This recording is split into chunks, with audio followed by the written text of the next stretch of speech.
Hello everyone and welcome to episode 6 of Random Act of Squirrel. So throughout the whole day I had this wonderful idea of what I was going to do, and then I couldn't find the book. So we're pivoting. Today is the world's longest and bad title ever. Act 6, Louder Than Hell. The acts of Clatter and Discord and acts of novel formulations crossover.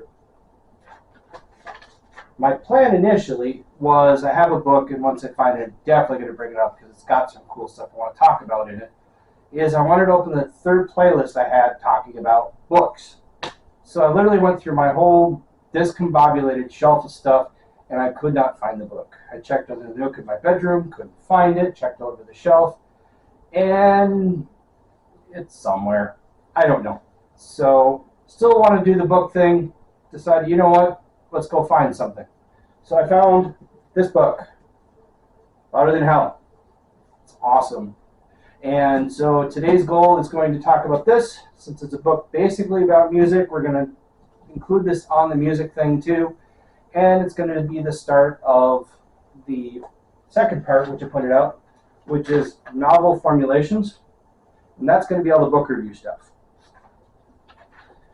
So I think what I'm going to do today to start off before the review is maybe show what I want the book reviews to look like, talk about the book, and we'll close it out as a book review. So we'll go, I think we're going to go 3 boxes because 3 is fun. I liked, I didn't like,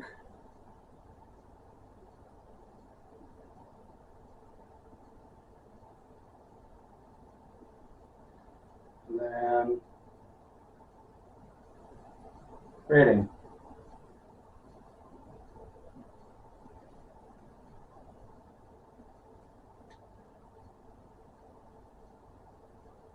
So all novel formulations at some point in time is going to have this screen. We're just going to talk about what I liked, a couple points on that, maybe a thing or two if I didn't like about it, just to kind of give an idea, and then overall rating of the book. And that's I don't know, it's probably going to be somewhere, because 10 is awesome, probably something out of 10.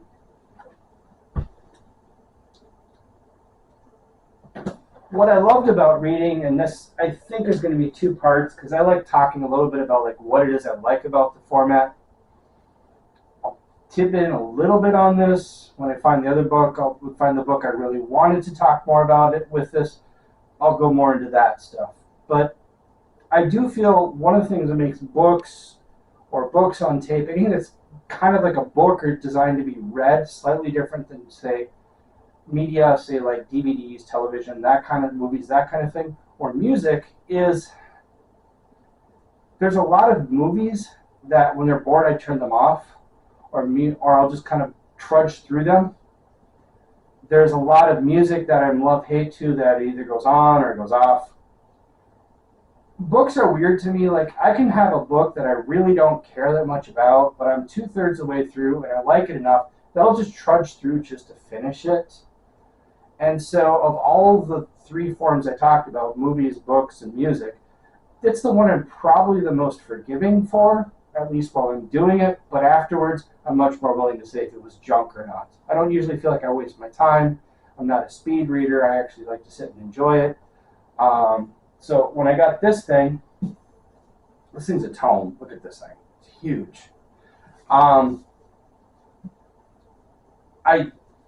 About twice a week, because life, and we'll get into a little more of it later, I started sitting and I give plasma, and what I love about it is when I give plasma, I get paid to basically sit and read for 2 to 3 hours a week. And I can shut down the world, I don't have to worry about anything, I put my phone to the side, and that way if there's any fires, then I can help, but generally I get to sit and read whatever it is and just get lost in the world. This book took me, I don't know, got through about 30 to 40 pages. It is literally, when I looked at it, you get to the end, It's like 666 pages of book, I think. No, I'm sorry, I lied. It's like 682, but at some point it was like it's almost 666, which I thought was kind of fun because it's a book about heavy metal. But this is something I carried on for about a year. What I love about this is imagine watching like a big maxi series on the history of metal, where they do interviews with the people, not just talking heads talking about this is great or that is great. So you have someone who took the time to interview all of these legends of metal, going back to like proto metal all the way into, since it's 2013, what was modern at that point in time. And he just has interviews talking about how they got to where they did, what their influences were, how they changed the music, how the music reflected back on them. And it's all done through interviews and little snippets he found of different interviews of them explaining it. So there is a little bit of crossover. It's not, say, like biography accurate in that sense. It's much more what the people remember, and then it's kind of fact-checked through the stuff. So sometimes there is the occasional story that's not always 100% accurate. But it does keep a common theme, or at least grounds it into reality, but there's that human variation. It's the difference between autobiography and biography. Biography is aiming on facts, autobiography or memoir, or sorry, not memoirs, the word I was looking for, not autobiography. Though autobiographies walk into this too. Memoir, which is how you remember it, versus a biography, which is more how it happened. So this book starts all the way back from like, well, first of all, the forward and the end thing is pretty awesome. I didn't know much about metal when I started. That's largely why I picked it up from Half Price Books. It's a huge tome. It's like almost 700 pages. I don't normally read a book that big. I just don't. It's not my thing. Most books that are this big aren't compelling enough to keep my attention. But I looked at the format and realized that it was a lot of history. He took the time to really fill it out and explain things. And I never listened to metal that much growing up. This actually helped me find some bands that I did like, which I was pleasantly surprised by. Some of the bands I thought I wouldn't like, I actually ended up liking. Other bands I thought I would like, I actually found I didn't like as much as I thought.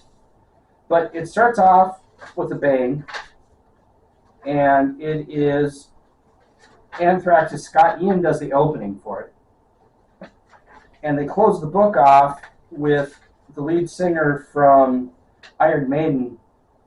I think that's right. No, it's Judas Priest. My apologies. Judas Priest, Rob Halford, closes it off. It's 13 chapters. It starts off talking like proto-metal, going into the, like, which is all the stuff that built into it.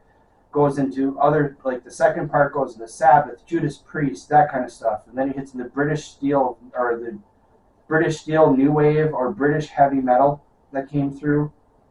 It goes into the just different boxes, and it's super elaborate. So it's it's all interviews that they've collected with these people, or people who've been in the band, or people who are around the band. And so it gets really into how the band traveled around, the ebbs and flows of the band, when the band broke up. There's different parts I thought was interesting, like you discover that, and some of this you Google it, you find, or you wiki it, you find out what it is. Black Sabbath was not Black Sabbath originally. It was originally a band called Earth. But due to some things that happened during touring, they realized that the name didn't really work, and so they became Black Sabbath. Or you discover, like, the origins of Pantera was kind of forgettable until they got the right pieces, and then they become this monstrous band. Another little nugget that was interesting is to watch how when the hair metal kind of first started hitting, a lot of people thought they were all new bands or new people, but they really weren't. A lot of those people were kind of kicking off when Van Halen and that sort of 70s rock came through, and then disco came through, and new wave came through, and all of that guitar-driven rock went uncool for a while. So these people were pounding around in Los Angeles trying to make it, especially like Los Angeles scene, and nobody would listen to their stuff. And then kind of out of nowhere in the late 80s, early 90s, or that late to mid 80s, the band started coming through. And I remembered specifically watching how things like Quiet Riot would have all these little one-hit wonders. And I always thought it was just this one band that came out of nowhere and just disappeared. Or from like New York era, you had Twisted Sister. And they would get on MTV, they would get a lot of play, and you'd think, well, they're just a one-hit. And nope, they've been around for years. They've been pounding underground. No one realized it.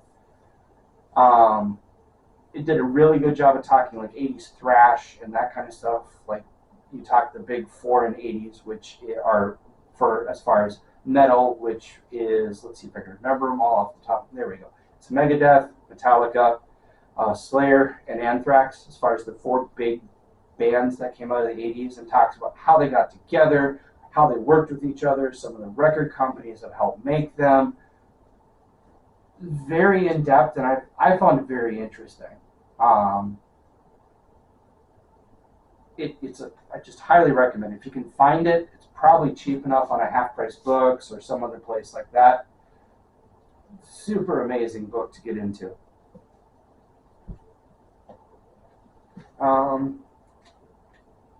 So to go with the thought then, a couple of things I liked about it is the depth of subject.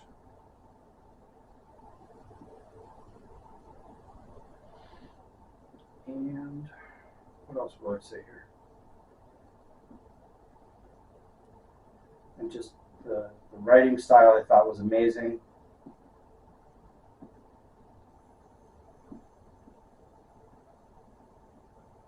What didn't I like?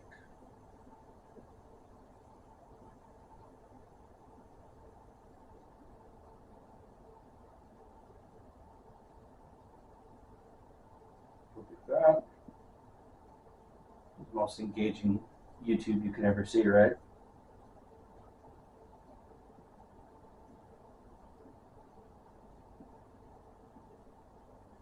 Yeah.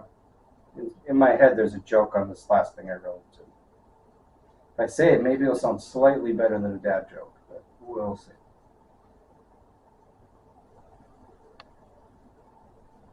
So, what I liked about it was the depth. The depth of the subject was amazing. I knew nothing about the genre. His depth that he put in there, the time, the effort. You're right in the frame. I loved it. I also love the writing style, as I mentioned before, that it was him taking actual quotes from interviews and things like that. It wasn't him extrapolating. What I didn't like was it is long. So if you're not into this book, you're going to get bored probably really fast. The other thing I will say is the style. It can be hard to read sometimes.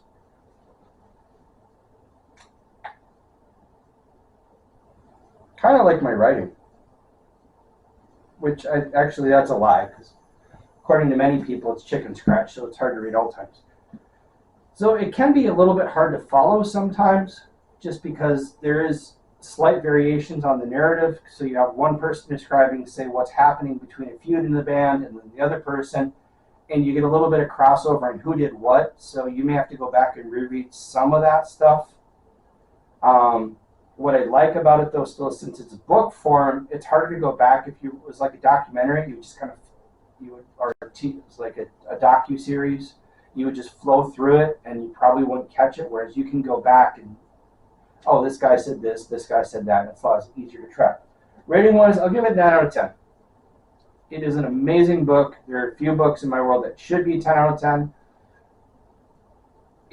I don't think you can do this book much better and make it not niche or not niche book, but it is an amazing book.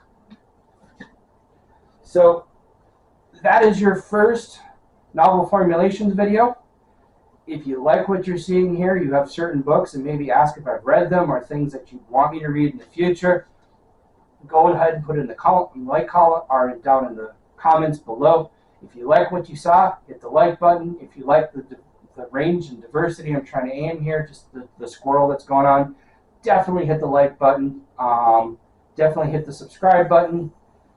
And things that only matter to me, because it's super new, I was all excited because I found out I had like one video that's gotten 20 views already, and I've only been doing this a couple weeks, and I have like 60 views or something like that right now, which I know I'm tiny, so it's a big deal to me. But it was kind of exciting to go like, hey, I'm actually getting people that aren't friends and family to watch this. So if you're not friends and family, thank you for watching this.